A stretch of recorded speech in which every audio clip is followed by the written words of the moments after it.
Guys, thanks for tuning in to my Florida drive-by. I am in South Florida, and I am on the I-75 going northbound towards Tampa, Florida right now.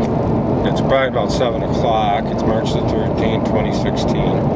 Oh, it's about 76 degrees. It's about 20 after 7 right now. And I'm barreling away at 60 miles an hour. Speed limit out here is 70. I know they want to raise it to 75. You know, people go 80, speed limit 70. So when they raise it to 75, they'll probably go 90. People are zipping by here pretty fast. If you watch this video long enough, you'll probably see a bunch of people cut in front of me without blinkers on, and that's a perfect thing for the cops. So they have no problem with pulling people over, because a lot of these drivers out here are welcoming the tickets to themselves. You know, I just stay about 60, 65 in the right lane. You know, if somebody wants to pass me, that's fine. I'm in really no hurry where I gotta go. You know? But anyway, welcome to Southern Florida at about 7:21 now in the evening. And they're doing some construction. You can see the barrels grow up. It says CR 1716.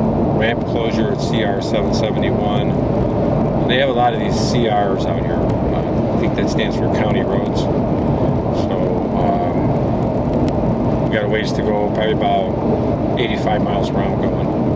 But I hope everybody's doing good. I wanted to bring up a little bit about radios, about ham radios.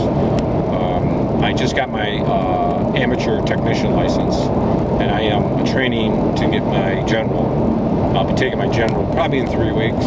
I don't think I'm going to have a problem. I'll probably pass that. And then after the general, I'm going to go for my advanced, my extra class. It's about 15 bucks, 35 questions. They don't have code anymore on them. The general's a little harder. They ask a lot more frequencies, and you know, about reactance and, you know, different circuit stuff, reverse voltages and stuff. But it's nothing if you just don't read a lot, listen to some videos that you can't learn. So it's not that hard. But I wanted to bring it up, and you know, a lot of people are wondering what's the first radio they should get. Well, they make a lot of radios, and it depends if you're going to go on CB and ham.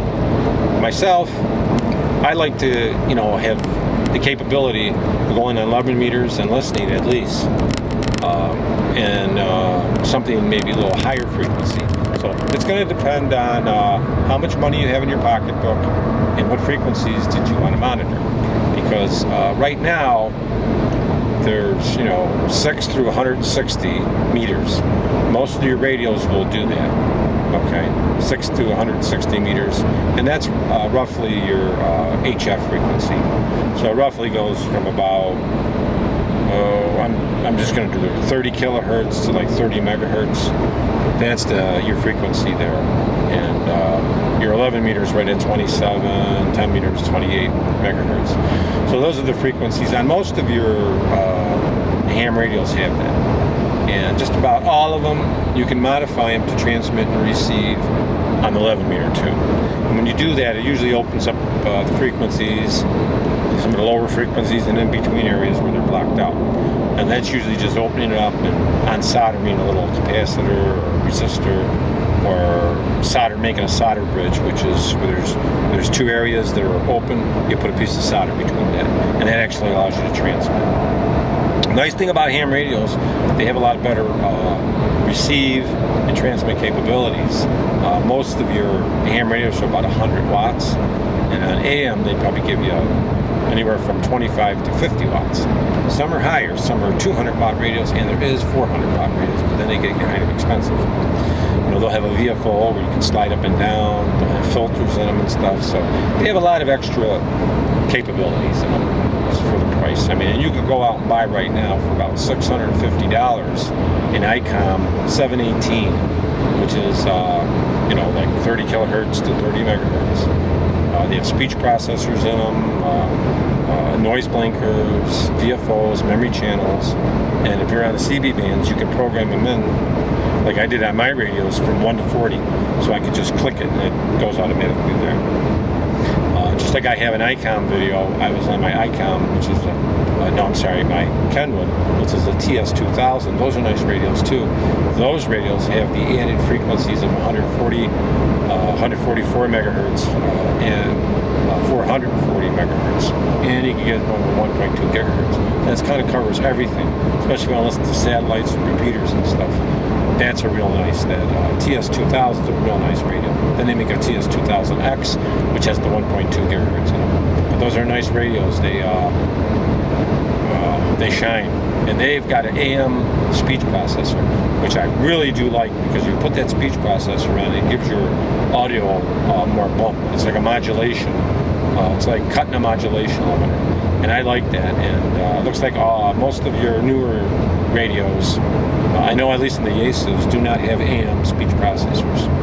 I don't know other ones other than the TS2000, like the TS990S or something, if they have AM processors. But if they do, that's a nice radio too. Your TS2000 is a little bit more new. They're about 14. Used are probably about 9 or 8. So, but they're definitely nice radios. But if you just want to get something, you can get that ICOM 718, which is a beautiful radio too. So depending on what you want to buy, depending on what frequencies you're going to go, of course the Technician, that's going to have the lowest amount of accessibility to bands. Then your General's more, and then your Extra is the most. So, I'm doing it in pieces, because when I'm doing my questions, like I'm just learning all my Technician questions. Then after I have all my Technician questions now, I move. Then, when I take a test for Technician, I know anything in my head is Technician. So the next one I'll start doing the General, and when I get the General, I can focus on the General and have a General, instead of taking 2 tests and learning General and Technician, and I have to know which questions go to what. That's more confusing for me. So I'm going to study. I'd say give it about 3 weeks of studying, which is great. I go to Ham Whisperer on YouTube, and he's got your Technician and General test there. He's got all the questions and everything. He talks about them, and on his website. And if you go through that, just listen to it like on your smartphone. If you got it on your phone, like when you're driving or something. If you got Bluetooth on it, just listen to it. It really, you pick up a lot. You might pick like per session if you every time you listen to there's 35 lessons. So the 35 lessons that you listen to, there's like 10 or 15 questions in each lesson. But if you catch one of them, maybe 3 questions, and you learn it each time, then eventually you'll know them all. And a lot of it's multiple choice too. So if you really don't want to learn the formulas, memorize the answers, you probably will be okay. But anyway, I wanted to bring that up. And then power mics is another thing. You got to be careful what kind of power mic you're going to use on a radio, especially on an amateur radio, because their circuitry is totally different. Okay, normally your carrier, in sideband, it's in sideband. They're both AM amplitude modulation is used in sideband and on AM. Because most of your radios will do FM, AM, CW, but we're just talking about sideband and AM. Your AM's carrier is composed of three carriers, really. They use your upper and your lower sideband, and in the middle they use the AM to modulate the amplitude. So you have a lot more data in that wave. So it requires a lot more to modulate it.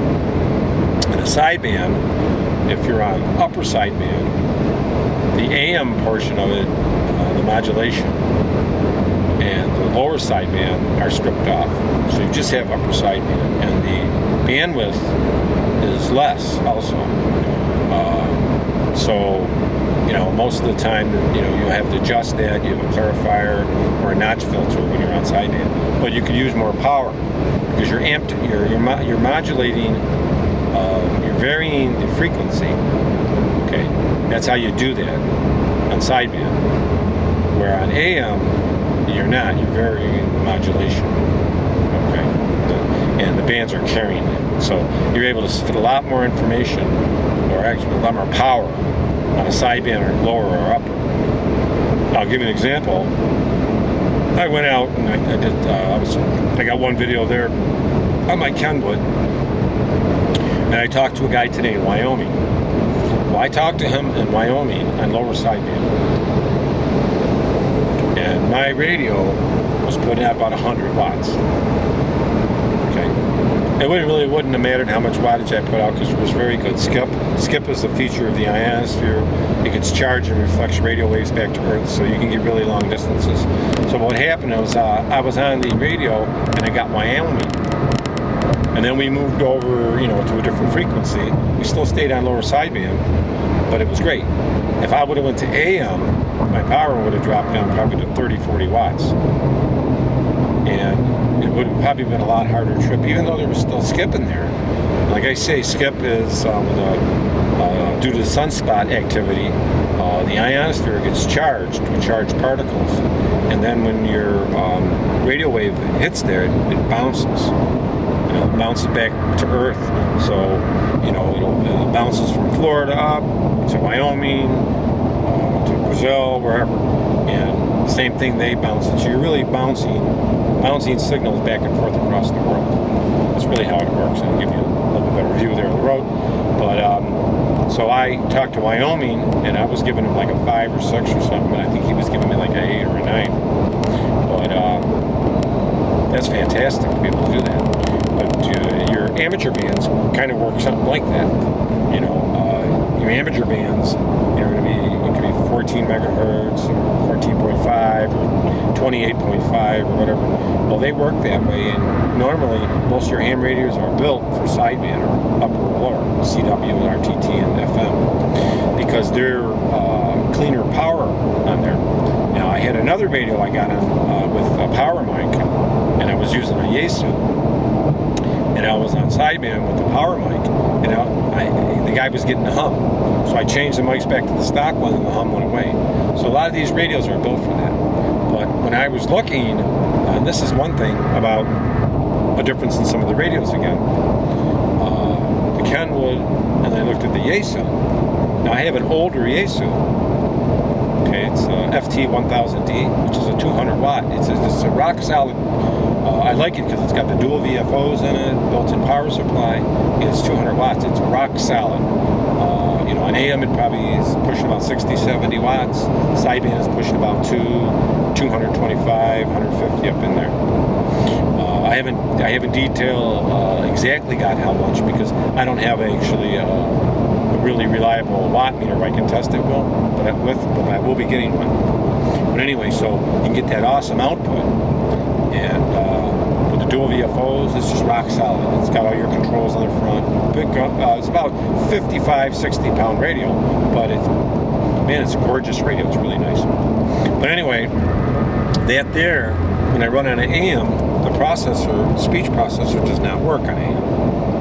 It works on FM and sideband, but it won't work on AM. Whereas the Kenwood TS2000, the speech processor works on sideband and it works on AM. So I was looking into that, so I'm thinking about getting another radio, a little more modern one, and I really want to have that built-in speech processor because that really helps when you're talking. It's almost like having a power mic, but it just makes it a little bit louder, gives you that little bit more woof. But I've seen that even some of the higher end, like 5000s and stuff in Yaesu, they don't have that speech processor for AM, which Kenwoods do. ICOM doesn't even have it. So I like that feature with that speech processor for AM. And if the TS90S Kenwood has it, that's the one I'm going to focus on trying to get. But I wanted to bring that up to you. So it depends on what you're looking for in a radio. That's going to be one of the determining factors. But right now I own the Kenwood TS2000. That does all the bands, which is HF, VH, F, and UHF.